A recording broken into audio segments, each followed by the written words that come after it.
300 meters from shore, a $1 million yacht sits sunk and entombed in ice. It's a tempting prize for salvagers. There is no choice, really. I mean, we do it now or else I don't think the boat would be there. Raising the ship from the frigid, icy waters is a dangerous and daunting task. Potentially somebody could get hurt quite bad. But we're very optimistic. It's going to work. But if they want to salvage the sunken yacht, they'll have to risk it all and go deep. Get around some of the rig. We'll have to pull it back. It's moving. Get us hose quick.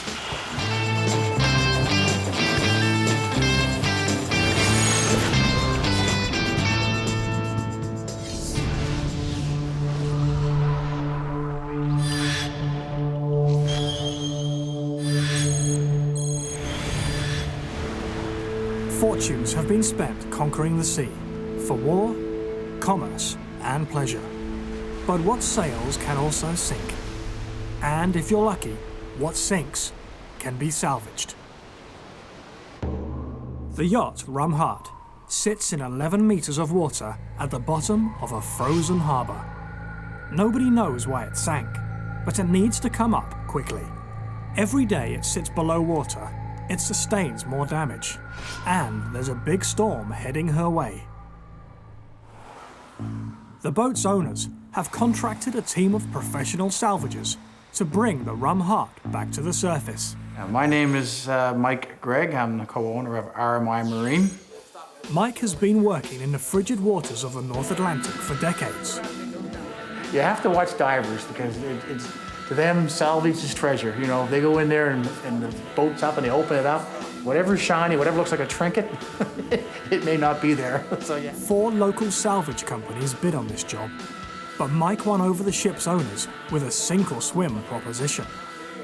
RMI Marine doesn't get paid a dime unless Mike gets the ship afloat. This is a challenge at hand, to raise this boat up through 35 feet of water through the same hole that it came sunk in. Mike knows saving the sunken yacht from the ocean floor won't be easy, but he's confident his crew can pull it off. There is no choice, really. I mean, we do it now or else I don't think the boat would be there. Mike's hatching a plan to retrieve the ship. My favorite part of this business is the initial planning for a project. It is a challenging occupation. There's always a new way you can approach a job, tackle a job, do a job. This is a typical, what they call a parachute or an open airbag. The bags are made of vulcanized vinyl. They're watertight, airtight. They're very durable. The diver hooks this on by shackle or sling onto a strong point that he hopefully understands that it can't be any less weak than the amount he's going to lift. And the idea is to get the bags down as low as possible on the bottom of the hull, because you do not want to see an airbag come to the surface. It offers no flotation on the surface. But Mike's betting on bringing the boat to the surface by pumping the bags full of air. The plan sounds simple, but it's dangerous, exacting work. He knows an operation like this requires a team of experienced divers. They'll be working under ice in freezing conditions. everybody likes to take pride in doing something good, and I mean, the guys have a sense of accomplishment. Yeah, I salvaged the SS Minnow. I was part of that salvage. Reward comes in many forms, right? Financial and just achievement in your own personal, resume.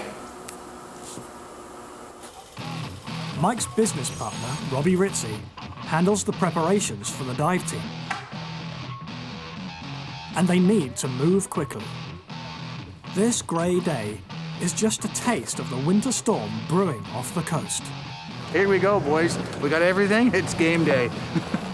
But even before they begin, the salvage hits a snag. RMI has the airbags they need to stabilize the boat, but they had to specially order larger bags used to do the heavy lifting.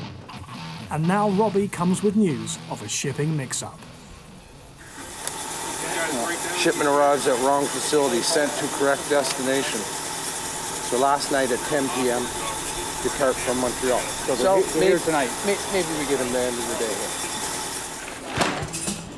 For now, they'll have to head to the wreck and hope the airbags arrive in time. For a few days, these men will put everything else on hold and focus solely on raising the yacht.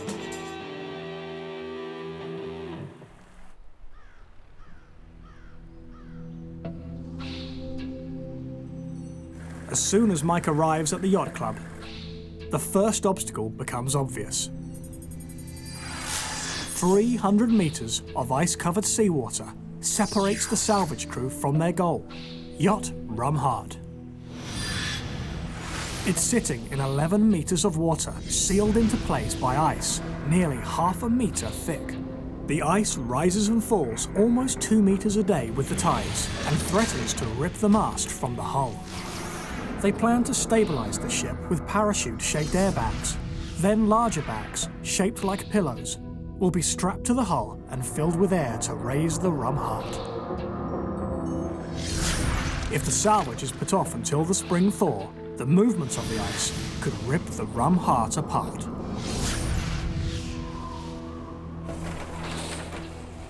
The harbour is 7 kilometers up a winding inlet from the open ocean, so they can't bring in a salvage barge like they have on other jobs. Mike and his crew have no choice but to venture out over the ice.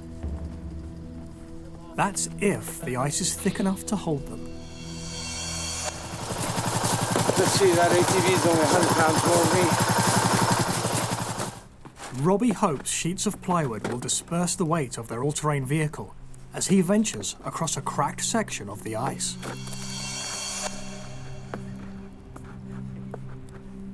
Without it, they'll lose precious hours hauling their gear from the shore to the wreck. Mike's the first one to test the thickness. If he's not willing to brave it, he can hardly ask the crew to.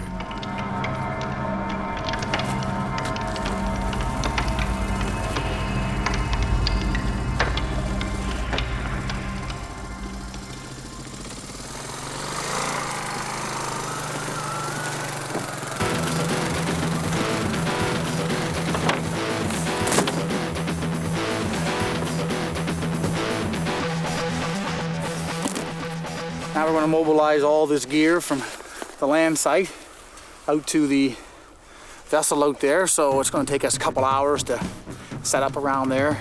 I guess off we go.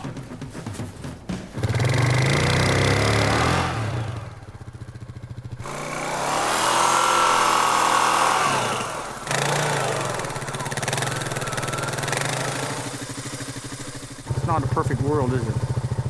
I suppose they probably make little chains, you know, for tires, but just one of those little glitches you get over, and as long as you continue forward. Gotta love modern machinery. Honda doesn't want that being filmed.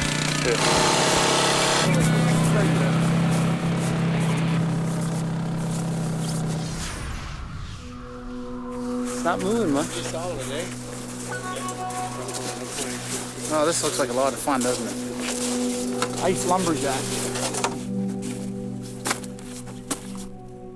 With the gear at the wreck site, they can finally get down to work. First job, clear the snow.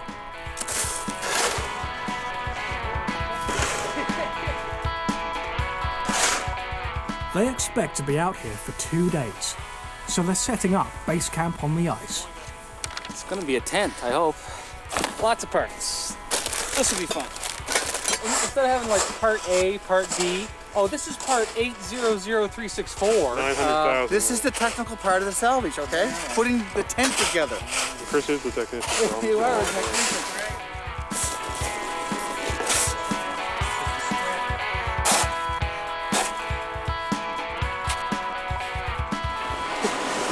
I didn't think there was this much snow.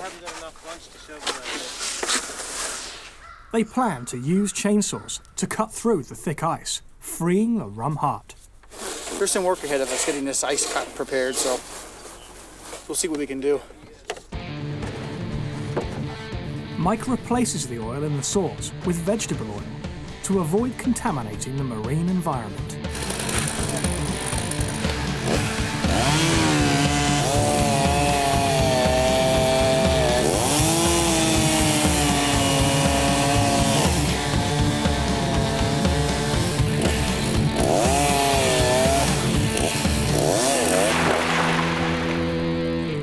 they must be careful. The ice around the ship is thinner than elsewhere in the harbour. Yeah, that's not very thick right here.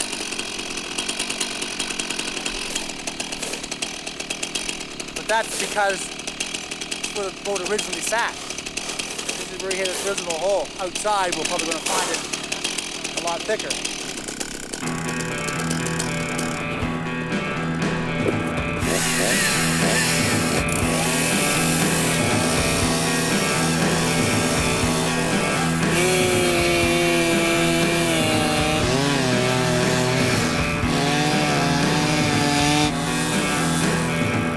That's a lot of cutting. No, it's not a big deal, really. It's just one more variable that you got to deal with, and Big rash on my neck. pain in the ass. We're going to try to clear this big area here. Once we're cleared this back area here, then we can split our forces a bit, and then we can start getting our dive gear set up and actually start working in the boat. Where do you want to jump in? Over here. Where this one right here? Yeah, it's solid here. It's real thin over there. Yeah. I'm going for the breath hold record today. We're going to go down for about 10 minutes. Yeah, cold water helps slow the heart rate down. Yeah, that should be okay. Brain function will not change. Wearing dry suits to protect from hypothermia, the divers help clear ice from around the mast.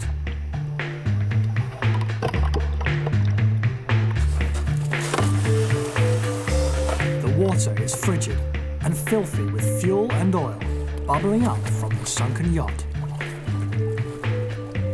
Cut that guy yet. Chris McPhee, and I should have been a plumber.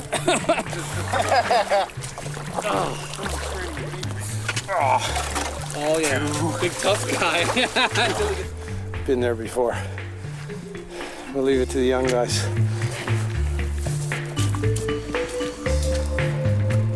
You get cold after a while if you're sitting there, especially if we're doing like a welding job and stuff where you're not moving a lot. You get cold. But doing this stuff, we won't get cold doing this. We're moving a lot of stuff around. Get a fair bit of heat build up inside the suit.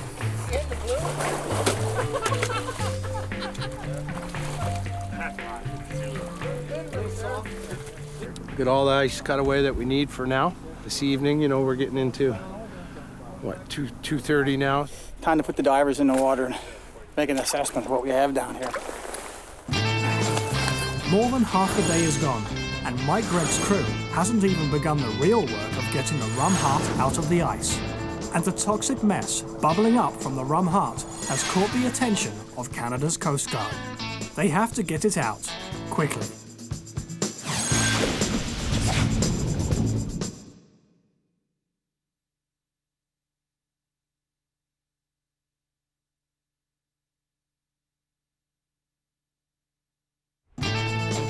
"300 meters of thick ice stand between a salvage crew and a $1 million yacht.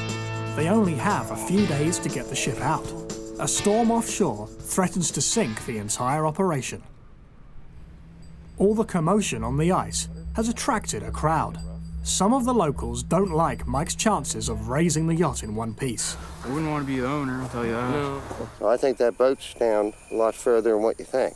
Do you think that them things will hold that up no matter what? Salvage divers are ready to plunge in and judge the condition of the sunken yacht, Rum Heart.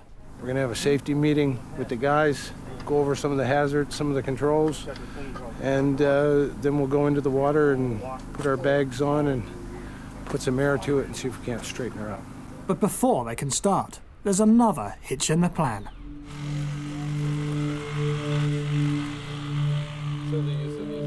The ship is slowly releasing fuel, oil, and other contaminants into the water. That's attracted the attention of environmental inspectors from the Coast Guard. Our role here is just that of the federal monitoring officer, which means we just ensure that the polluter cleans up any possible pollution in the area to the satisfaction of the Government of Canada. The Coast Guard officials meet with the ship's owner to explain the law. My first worry in situations like this is who is going to clean it up. In Canada, we have a policy that the polluter pays. It's another reason Mike needs to get to the Rum Heart before the storm and the tides do. Any more damage, and the ship's fuel tanks could rupture, unleashing hundreds of litres of diesel into the water. Mike is well prepared for spills like this. He puts an absorbent boom in place to contain the filthy mess rising to the surface. Mike's salvage crew call these diapers, but they're actually a specially engineered cloth made from a microfiber. It absorbs oil, but not water. It allows the crew to sop up oil from the surface as easily as wiping crumbs off a kitchen countertop. With environmental controls in place, the dive team make their final preparations. Robbie takes the divers through the safety procedures one more time. Anybody who's walking around the perimeter here, it's getting a little soft, so we either need a dry suit on probably or us floater suits, and that's it. Whoever's 10 in the umbilical is paramount at this job for sure, because we want a 10 from the stern here all the time. You know, it's going to be important to 10 that umbilical all the time. We're not going to torture you and keep you too tight, but we want to make sure we got a good lead and we're never going to be in harm's way if this thing rolls. If the wreck moves unexpectedly, the dive could turn tragic in an instant. You know, things can happen where a bag gets torn and so on, and things are going to happen quickly because we're dealing with a lot of weight and a lot of lift bags. So everybody, even the guys out here, if they started to see anything or anything shifting, then sort of raise the alarm to everybody, because that could be fairly serious. To survive the frigid temperatures, the divers wear dry suits over layers of insulation, trapping air heated by their bodies. I got 2,500 in my bailiff.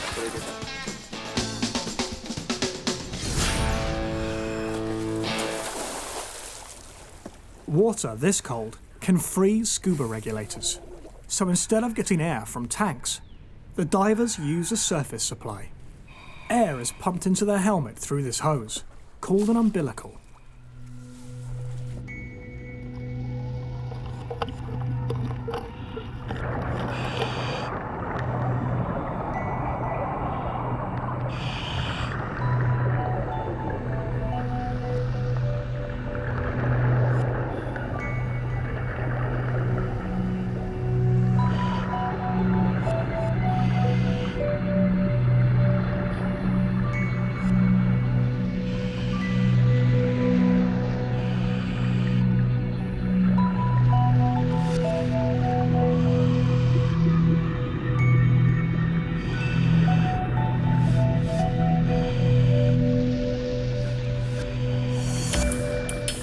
Diving below ice is especially dangerous, even for experienced divers.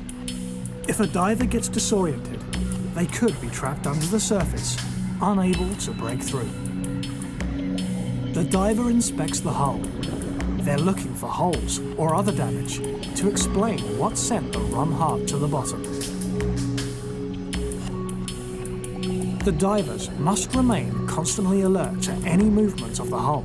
If the ship shifts unexpectedly, they could be trapped or killed.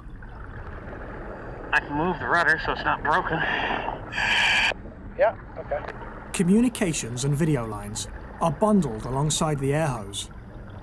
From atop the ice, Robbie can see exactly what the diver sees through a camera mounted on his helmet. They gotta feed me some slack. Giving you some slack. Give him some slack.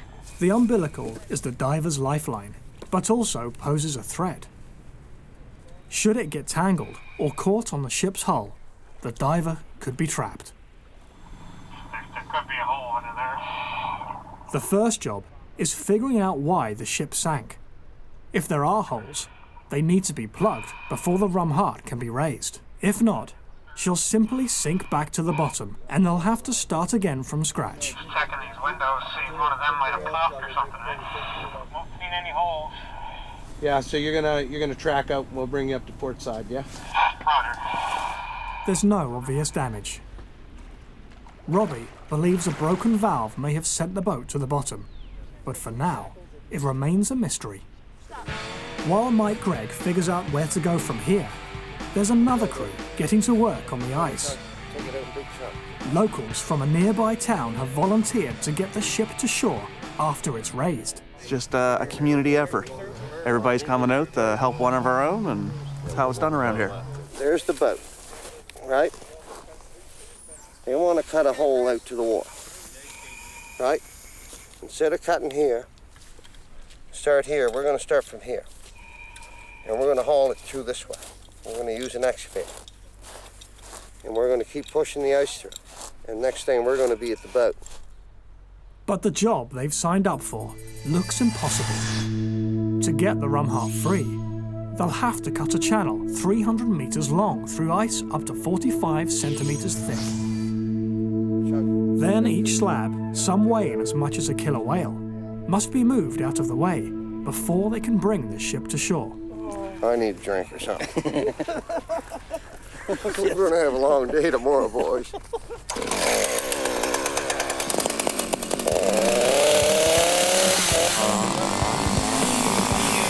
These aren't professionals.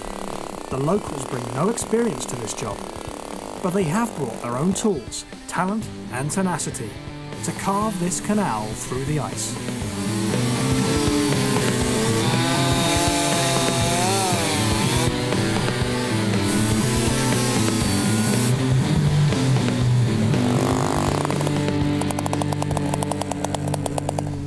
It's a massive task, and one Mike Gregg wants nothing to do with. I mean, anything is possible, right? Enough people and enough energy. But that's a lot of thick ice to cut from here. To fulfill his contract, Mike need only get the ship afloat. That's not for us to worry about. We have our situation here we'll take care of. The two teams must work flat out to free the Rumhart before the storm arrives. And the locals are about to learn that chainsaws and salt water don't mix.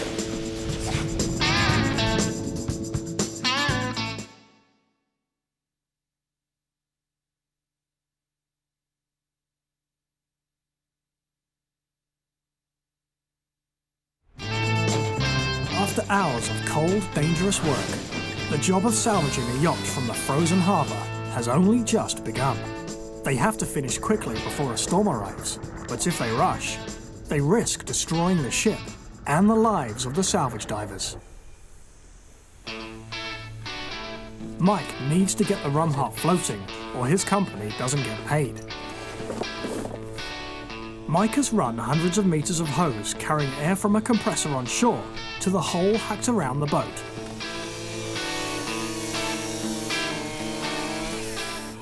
His divers are ready to put the first of the airbags into place.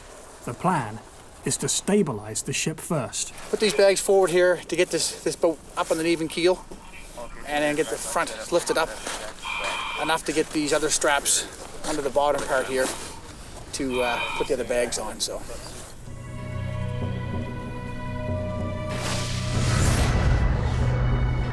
The divers have to hitch 6 bags to the ship's hull. They'll correct the ship's list by inflating the bags on the port side more than those on the starboard. Then they'll add more air to the bags on the bow to lift it from the bottom.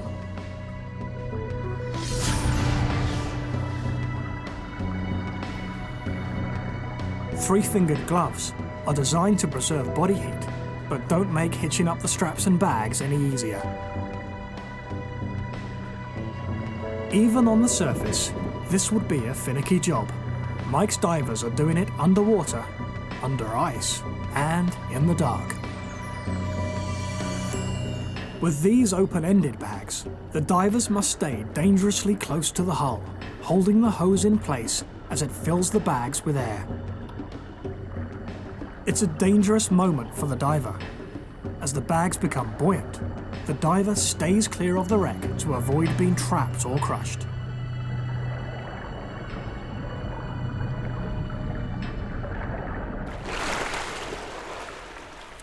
It's listed to port a couple degrees.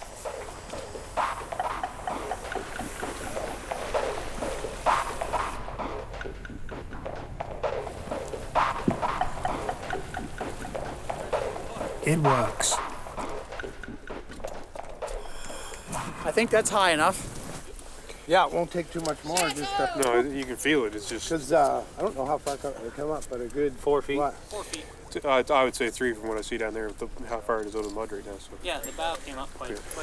It's lively, but the back end's still in there. So you put 2 lift bags on the back, maybe 2 in the center. So the back end's right out. Oh, the front right up, yeah.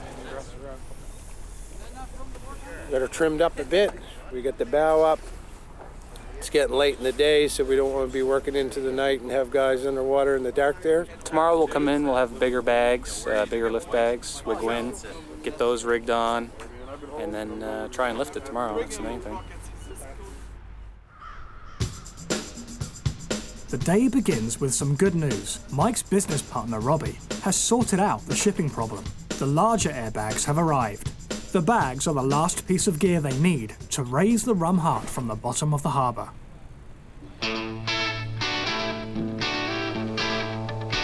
Meanwhile, a team of volunteers is working on cutting a 300-metre channel through the ice from the shore to the yacht.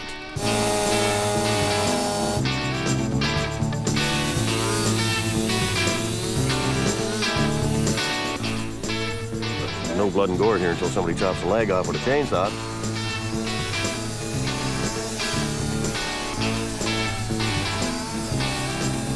They've got plenty of manpower, but they're having trouble with their chainsaws.